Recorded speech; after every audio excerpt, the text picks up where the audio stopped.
Matric परीक्षा 80% रु ऊर्ध्व मार्क रखुवा प्राय 350 ऊर्ध्व छात्र छात्री मेधारत्न परीक्षा देते। सोरडा सरस्वती शिशु मंदिर छात्र सचिद्र पाढ़ी प्रथम होई 30,000 टंका पुरस्कार राशि पाइथिले।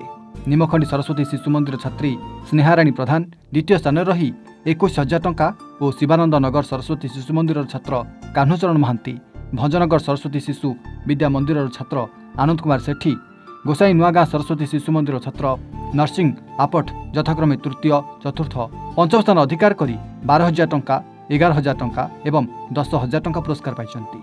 चलित युक्त 2 परीक्षा 90% रु अधिक मार्क रखी पास होइतिबा 114 जन विद्यार्थी को युक्त 2 विज्ञान उत्कर्ष सम्मान प्रदान कर जायथिला। मैट्रिक परीक्षा से A1 ग्रेड रखी पास होइतिबा गंजाम गजपति कंधमाल जिलार समस्त छात्रछात्री को मैट्रिक उत्कर्ष सम्मान 2026 रे सम्मानित करा जायछि। चेयरमैन भगवान साहू अध्यक्षतार अनुष्ठित कार्यक्रम में 3टी जिलूर 800 रु ऊर्ध्व छात्र छात्री अभिभावक शिक्षक शिक्षयित्री जोग देथिले। समस्त शिक्षक शिक्षयित्री और कर्मचारी कार्यक्रम परिचालन में सहयोग करथिले। प्लस 2 रो तो रिजल्ट सार बहुत भलो हिची। हमर ए वर्ष हमर 487 पिला देथिले।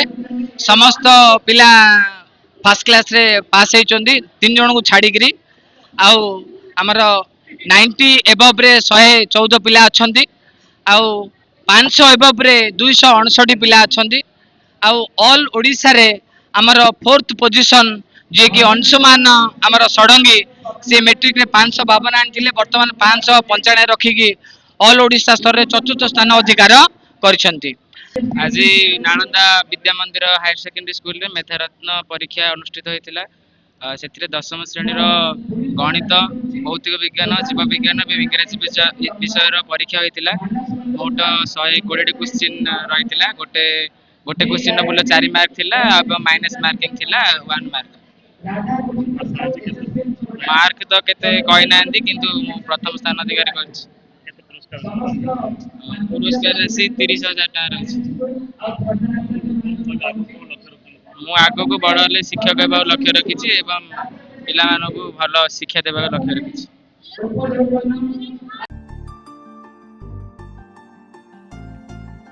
गंजाम जनसांको रिपोर्ट एवं ओडिशा।